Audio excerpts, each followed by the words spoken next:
मराठी मातृभाषा चॅनलवर आपले स्वागत।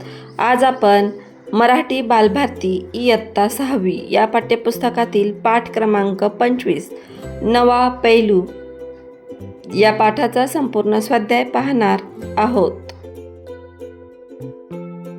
प्रश्न पहिला, 3-4 वाक्यात उत्तरे लिहा। आजी नातवाला लवकर चल म्हणून घाई का करत होती?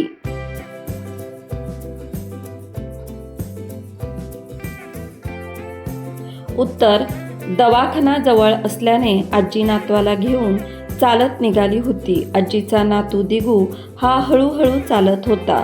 दवाखान्यात जात असताना आभाळ अगदी गच्च भरून आलेले दिसत होते। क्षणभरात पाऊस कोसळणार असे दिसत होते। पाऊस सुरू होण्याच्या आत दवाखान्यात पोहोचले पाहिजे म्हणून आजी नातवाला लवकर चल म्हणून घाई करत होती।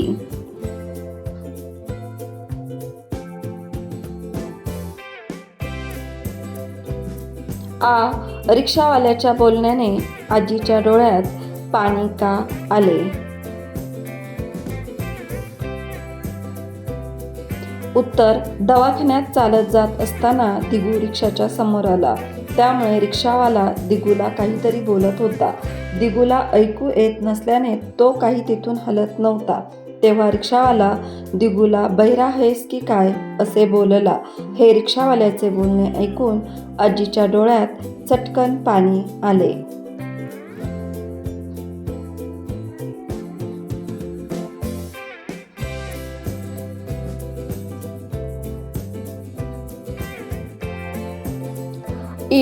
वत्सलाबाईंनी आजीला घरी येण्याचा आग्रह का केला?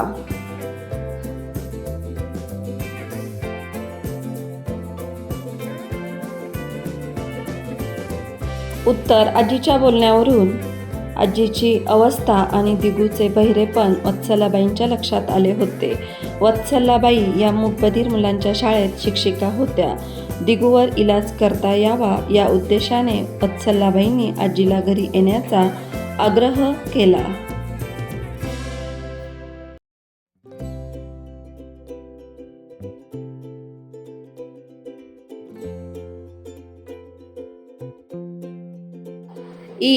शाळेत गेल्यावर आजीला आनंद का झाला?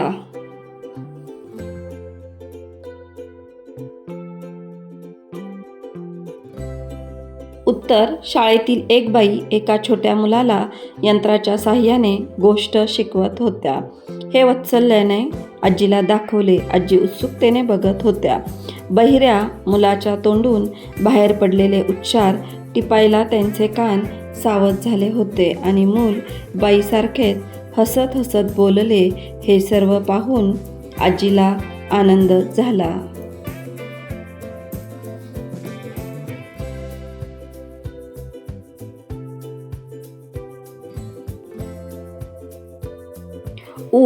मूकबधिरांची शाळा पाहून आजीच्या मनात कोणते विचार आले?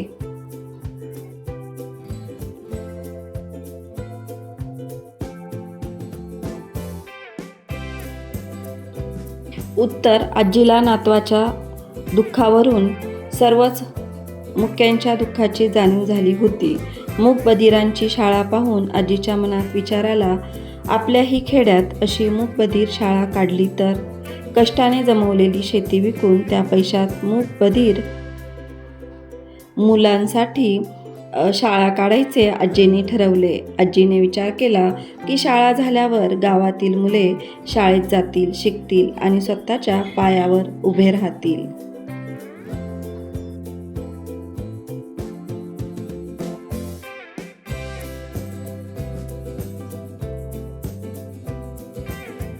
प्रश्न दुसरा, का ते लिहा। 1. आजी शहरात गेली। उत्तर, दिगूच्या बहिरेपणावर चांगला इलाज करता यावा म्हणून आजी शहरात गेली।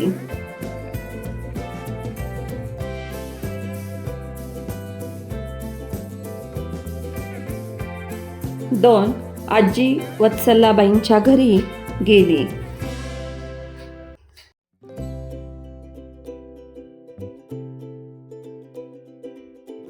उत्तर शहरातील दवाखाना बंद होता. पाऊस कोसळत होता. अशा परिस्थितीत मध्ये वत्सलाबाईंनी आजीला घरी येण्याचा आग्रह केला. उद्या मी तुम्हाला जे दाखवीन ते पाहून तुम्ही हसत घरी जाल. या वत्सलाबाईंच्या कथनावर त्या मोहात पडल्या आणि आजी वत्सलाबाईंच्या घरी गेली.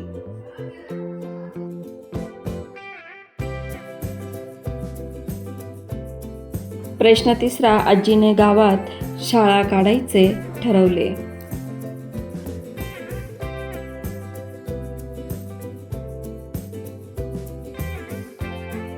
उत्तर आजीला नातवाच्या दुःखावरून सर्वच मुक्यांच्या दुःखाची जाणीव झाली होती. त्यामुळे जर आपल्या गावातही शाळा काढली तर तिथल्या मुलांना शिक्षण घेता येईल, म्हणून आजीने गावात शाळा काढायचे ठरवले.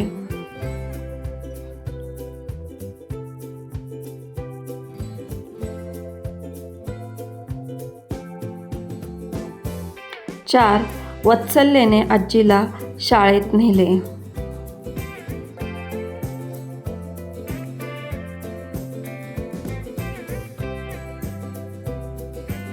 उत्तर मूकबधीर मुलांच्या शाळेतील मुलांवर होणारे उपाय आजीने प्रत्यक्ष पाहावे आणि दिगूला या शाळेत आजीने ठेवावे. या हेतूने वत्सलेने आजीला शाळेत नेले.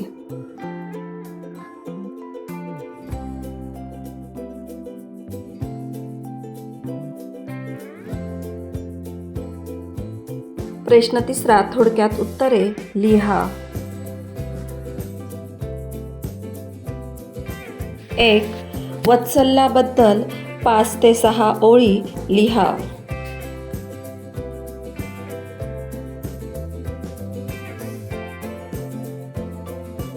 उत्तर वत्सला ही मूकबधीर मुलांच्या शाळेत शिक्षिका होती. ती अत्यंत आनंदी आणि हसऱ्या स्वभावाची होती. ज्याप्रमाणे बोलकी मुले आनंदाने जीवन जगतात, त्याचप्रकारे आनंदी जीवन ज्यांच्या वाट्याला बहिरेपणाचे आणि मुकपणाचे दुःख आले आहे, त्यांच्यातील स्वप्न जागवून त्यांच्या चेहऱ्यावर आनंद फुलवायचा निर्धार पक्का करून वत्सल्याने मूकबधीर मुलांच्या शाळेत शिक्षिकेचे काम करत होती.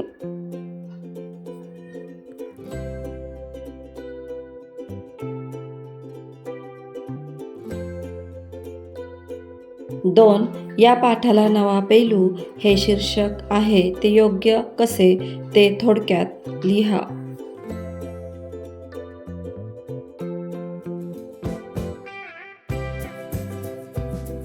उत्तर आपल्या गावातील मुलांसाठी देखील अशा प्रकारची शाळा असावी असा विचार आजीच्या मनात आला. त्यासाठी लागणारा पैसा उभा करण्यासाठी कष्टाने कमवलेली शेती विकण्याचा निर्धार त्यांनी केला. आजीच्या मनातील ही उदात्त भावना त्यांच्या व्यक्तिमत्त्वाचा एक नवा पैलू दर्शवते, म्हणून नवा पैलू हे शीर्षक योग्य आहे.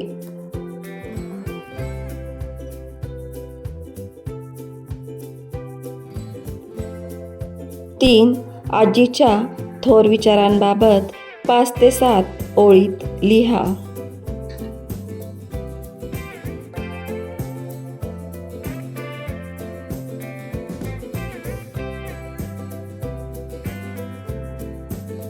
उत्तर आजीला नातवाच्या दुःखावरून सर्वच मुक्यांच्या दुःखाची जाणीव झाली होती. मूकबधिरांची शाळा पाहून आजीच्या मनात विचार आला, आपल्याही खेड्यात अशी मूकबधीर शाळा काढली तर कष्टाने जमवलेली शेती विकून त्या पैशात मूकबधीर मुलांसाठी शाळा काढायचे आजीने ठरवले. आजीने विचार केला की शाळा झाल्यावर गावातील मुले शाळेत जातील, शिकतील आणि स्वतःच्या पायावर उभे राहतील, असे विचार आजीच्या मनात आले.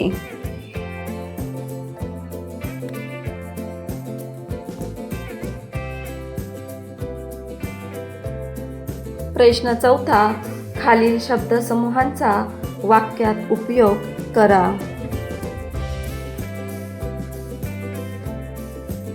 खंत वाटणे. उत्तर छोट्याशा कारणावरून आपण मित्रांवर रागवलो याची राजूला खंत वाटली.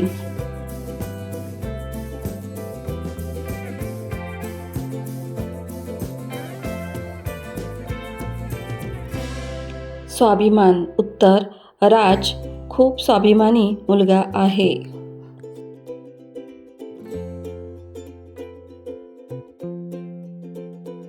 विश्वासाचे हास्य फुलणे. उत्तर सरांनी केदारचे कौतुक करताच त्याच्या चेहऱ्यावर विश्वासाचे हास्य फुलले.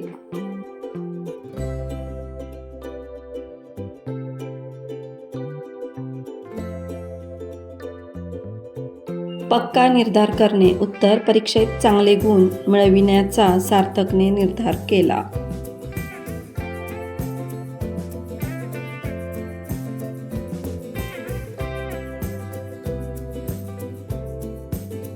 धक्का बसणे. उत्तर दादाच्या गाडीला झालेल्या अपघाताची बातमी ऐकताच मला धक्का बसला.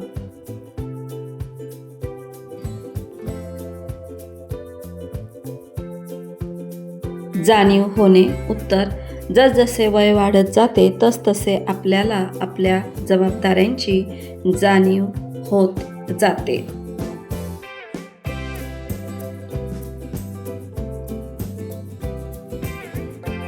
थक्क होणे. उत्तर सर्कशीतील चित्तथरारक कसरती पाहून सर्व प्रेक्षक थक्क झाले. मुलांनो, हा व्हिडिओ तुम्हाला नक्कीच आवडला असेल. हा व्हिडिओ आवडला असेल तर व्हिडिओला लाईक करा आणि अशाच प्रकारचे नवनवीन शैक्षणिक व्हिडिओ पाहण्यासाठी आपल्या चॅनलला अवश्य सबस्क्राईब करा. थँक्यू.